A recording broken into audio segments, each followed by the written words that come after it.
Agora, o mais importante é a gente responder. E o Brasil? A que distância ele está desse caminho? A verdade é que existem, resumidamente, duas linhas de pensamento. Uma delas acredita em um Estado grande e interventor na economia, como a Venezuela, por exemplo.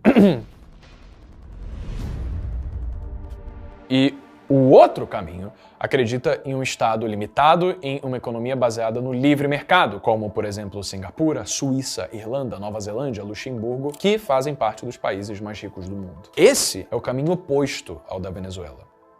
Onde é que a gente tá? Entre 2002 e 2016, tempo em que o PT governou o Brasil, as relações diplomáticas entre Venezuela e Brasil nunca tinham sido tão próximas. Na verdade, as relações eram mais do que diplomáticas. Nas palavras do próprio ex-presidente Lula, Hugo Chávez era seu amigo pessoal. Parte dessa amizade vinha do fato de que ambos, Lula e Chávez, compartilhavam da mesma visão política. Adivinha qual? Estado grande, intervencionista, baseado em planejamento central. Com Nicolás Maduro não foi diferente. Em 2013, com a sua eleição presidencial, ele procurou reforçar as relações econômicas e ideológicas com o Brasil. Isso é comum entre governos que seguem uma mesma linha de pensamento. Nicolás Maduro recebe o apoio de países como a China, a Rússia e Cuba, todos alinhados com a ideia de um Estado grande e uma economia estatal, e recebia também o apoio do PT, enquanto o PT esteve no poder. Mas países que seguem a linha oposta, com o Estado limitado e o livre mercado, como por exemplo os Estados Unidos, Canadá e outros países europeus, eles não buscam estreitar laços com o governo de Maduro, exatamente por ter uma visão diferente. É assim que funcionam as relações diplomáticas. E é por isso que Maduro falou de uma guerra econômica travada contra ele, para culpar os problemas do seu país. O Brasil estava do lado de Maduro nessa guerra até 2016 e tinha começado a aplicar medidas muito semelhantes às do chavismo venezuelano nesse período. Isso até o impeachment da Dilma e a chegada do vice-presidente Temer. O aumento do Estado, estatizando empresas privadas, aumentando o custo da máquina pública e impondo barreiras ao livre mercado, foram medidas recorrentes no governo do PT. O partido chegou a criar, durante o governo Lula e Dilma, 43 empresas estatais que acumularam nos 13 anos de governo petista um rombo de 8 bilhões de reais nos cofres públicos. E existe uma pegadinha aqui. Tanto no início do governo Lula quanto no início do governo de Hugo Chávez, houve um crescimento inicial na economia. E esse crescimento inicial é típico desse tipo de política social, já que um governo interventor, ele tende a fazer grandes gastos públicos, o que aumenta o acesso da população a crédito, ele expande a oferta monetária, ele estatiza empresas, aumentando os postos de trabalho e o salário dos empregados, e também,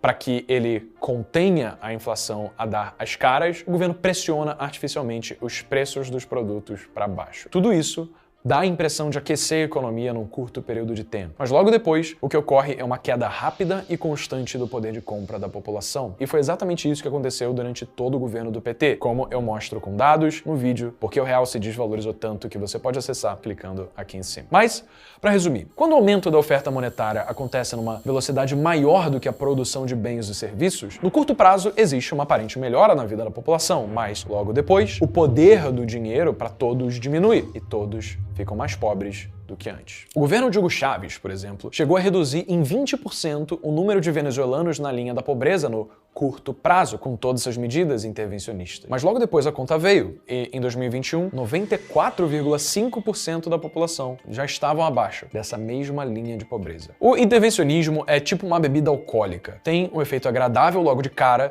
mas quando esse efeito passa, tudo que sobra é uma bela de uma ressaca. E o liberalismo é como um alcoólatra em abstinência. Os efeitos no curto prazo não são agradáveis, mas no médio prazo é quando a dependência dá lugar à cura. Houve um período de embriaguez no governo de Hugo Chávez e no de Maduro. Hoje, a Venezuela está vivendo a ressaca, mas ao invés de aceitar o tratamento e buscar a cura, ela continua se embebedando para parar com a dor. Alguns partidos brasileiros hoje já deixaram claro que eles vão seguir por essa linha de um Estado grande, intervencionista e baseado em planejamento central. Lula, o maior representante dessa linha de pensamento aqui no Brasil, já declarou num dos seus discursos desse ano sobre justamente regular os preços e estatizar empresas do setor agrícola. Abre aspas. O governo vai estabelecer preço mínimo e, se for necessário, o PT vai fazer estoque através da Conab para que a gente possa regular o preço. E, se for necessário, a gente vai comprar a agricultura do pequeno agricultor para distribuir comida nas escolas como nós fizemos tantas vezes. Mais uma vez, uma política, num primeiro momento, cheia de boas intenções, mas que, historicamente, apresenta péssimos resultados no médio e longo prazo. O Lula, inclusive, disse que vai desfazer tudo o que foi feito no governo Bolsonaro, ou seja, todas as privatizações, a redução do número de ministérios, a avaliação das fraudes do Bolsa Família. Imagina tudo isso revertido.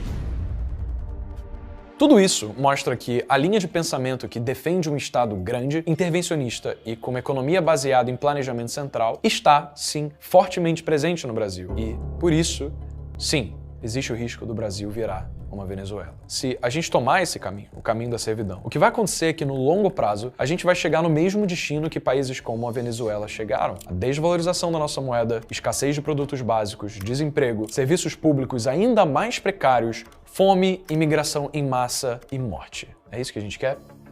O caminho da liberdade é completamente oposto ao caminho da servidão. Os países mais ricos e bem-sucedidos do mundo possuem um Estado limitado e uma economia de mercado, onde os preços são controlados pela lei da oferta e da procura, e as pessoas são livres para empreenderem e criarem suas próprias oportunidades sem ter medo do Estado expropriar os seus empreendimentos. Menos Estado significa menos custos estatais e, portanto, menos impostos. Isso resulta em mais empresas sendo criadas, em mais lucro para essas empresas e, consequentemente, mais emprego e maior qualidade de vida para a população. Esse é um modelo que já se provou sustentável no longo prazo. Mas, Breno, alguns dos países mais ricos do mundo, como a Finlândia, Noruega, Suécia, elas também possuem as cargas tributárias mais altas do mundo. É verdade.